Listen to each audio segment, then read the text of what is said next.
Bismillahirrahmanirrahim. Assalamualaikum warahmatullahi wabarakatuh.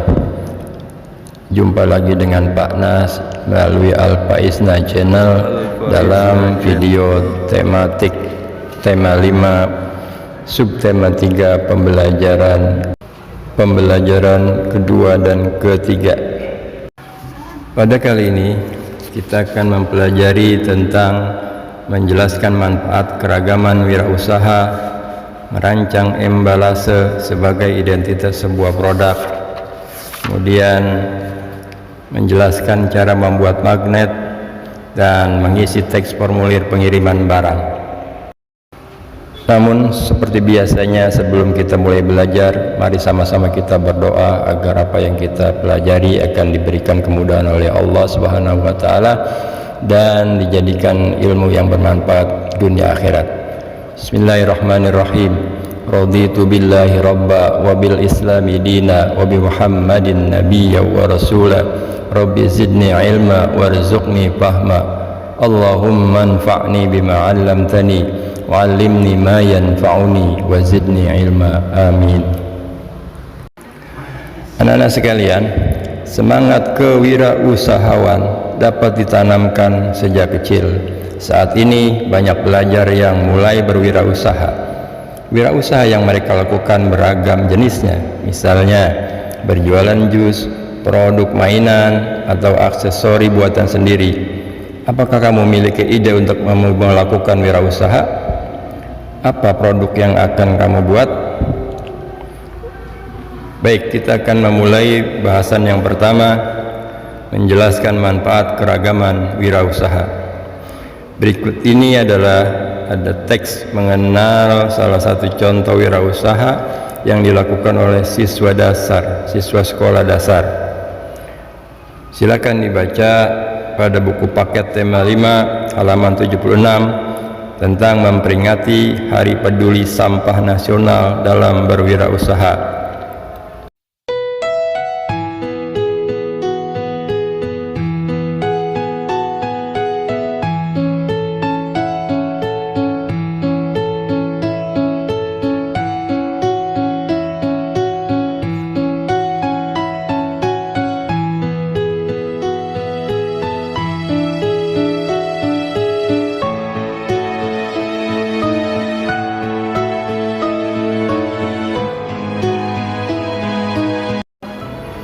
Setelah kalian membaca teks di atas, tentunya kalian bisa menjawab beberapa pertanyaan berikut ini dengan benar. Yang pertama, apa jenis usaha yang dilakukan oleh para siswa SD Ananda? Kedua, dalam rangka apa siswa melakukan kegiatan wirausaha? Ketiga, apa tujuan dilakukannya kegiatan wirausaha pada teks di atas? Keempat, apa manfaat usaha pada teks di atas bagi kehidupan para siswa? 5. Apa yang diterima oleh siswa sebelum melakukan kegiatan mengolah sampah? 6. Bagaimana siswa mengolah sampah hingga menjadi pupuk kompos? 7. Sikap apa yang dapat kamu tiru dari usaha anak-anak di atas? 8. Apa kegiatan wirausaha yang pernah kamu lakukan? 9. Apakah kegiatanmu berbeda dengan kegiatan pada teks di atas? 10. Bagaimana sikapmu menghadapi keragaman wirausaha tersebut?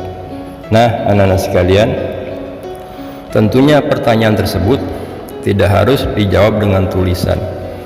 Silakan kalian jawab dengan apa yang telah kalian lakukan dalam pikiran kalian, dalam perbuatan kalian. Silakan, kalau memang belum bisa direalisasikan, silakan kalian pikirkan bagaimana cara merealisasikannya seperti pada teks di atas. Kemudian kalian bisa mengisi buku paket kalian pada lembar kegiatan dengan memberikan contreng pada kotak yang ada di dalam kegiatan tersebut. Anak-anak sekalian, kita lanjut pada materi berikutnya, yaitu merancang embalase sebagai identitas sebuah produk. Pada awal pembelajaran, kamu sudah memikirkan sebuah rencana produk yang akan kamu buat sebagai seorang wirausaha. Setelah merancang produk, kamu perlu memikirkan nama dan kemasan produk tersebut. Di dalam kemasan pembungkus produk biasanya terdapat gambar, tulisan, serta ungkapan yang menarik. Gambar dan tulisan tersebut dinamakan embalase.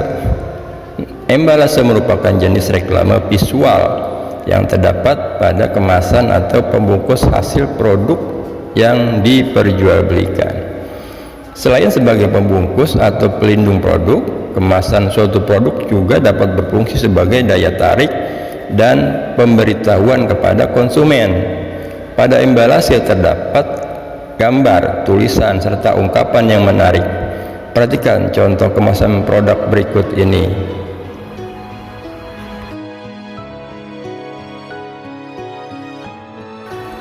Gambar dan tulisan apakah yang terdapat pada kemasan tersebut? Menurutmu, apakah gambar dan tulisan sesuai dengan produk? Silakan kalian perhatikan dengan baik. Setelah itu, mari kita mencoba merancang sebuah kemasan produk. Kamu dapat membuat kemasan berbentuk bangun ruang seperti kubus balok atau tabung. Lengkapilah kemasan dengan gambar dan tulisan.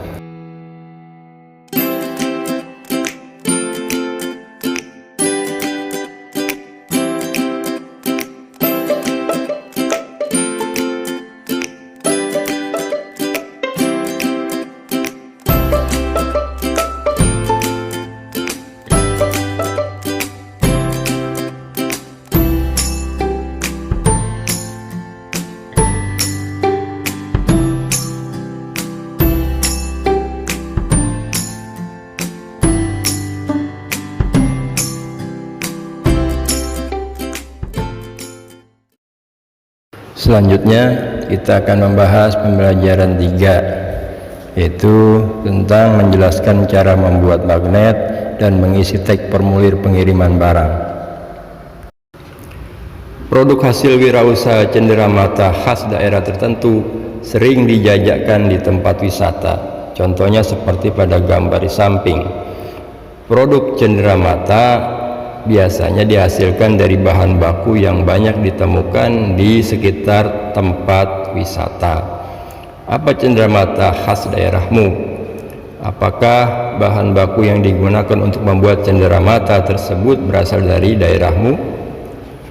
Nah, pada pembelajaran ketiga ini kita akan menjelaskan bagaimana cara membuat magnet, kemudian mengisi teks formulir pengiriman barang. Pada pembelajaran 3 ini kita menjelaskan cara membuat magnet, bahwa cenderamata di tempat wisata bentuknya bermacam-macam. Ada tas, pajangan, gantungan kunci, dan tempelan kulkas yang diberi magnet. Masih ingatkah kamu mengenai sifat-sifat magnet dan medan magnet? Salah satu sifat magnet adalah dapat menarik benda lain yang berasal dari bahan logam, seperti besi dan baja. Pada pembelajaran sebelumnya telah dijelaskan bahwa berdasarkan cara terbentuknya, magnet dibedakan menjadi magnet alami dan magnet buatan. Magnet alami merupakan magnet yang terbentuk secara alami. Adapun magnet buatan adalah magnet yang dibuat oleh manusia. Bagaimana cara membuat magnet?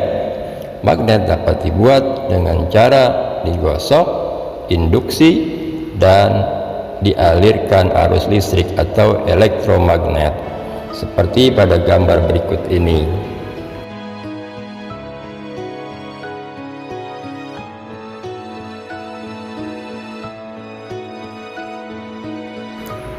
Perhatikan tabel berikut ini yang menjelaskan tentang cara pembuatan magnet.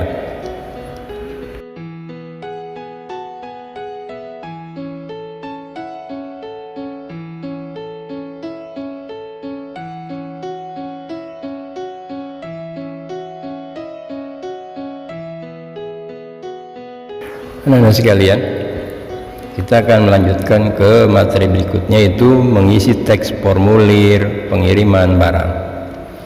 Tahukah kamu kita dapat membeli cenderamata khas daerah tertentu tanpa harus mendatangi tempat tersebut? Kita dapat membelinya dengan cara belanja daring. Pembeli akan mengirimkan barang yang kita beli dengan jasa ekspedisi pengiriman barang. Ketika mengirim barang, pengirim harus mengisi formulir pengiriman barang. Untuk memudahkan pengisi formulir, biasanya terdapat panduan atau petunjuk pengisian formulir. Panduan tersebut dibuat agar pengisi formulir tidak kesulitan saat mengisi formulir.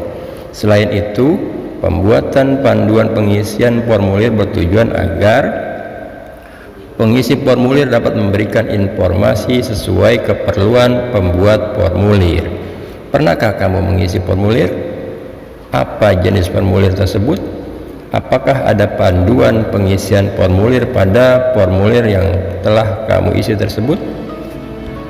Bacalah gambar formulir ini, kemudian setelah membaca tentukanlah panduan pengisian, jenis dan tujuan dari pembuatan formulir tersebut.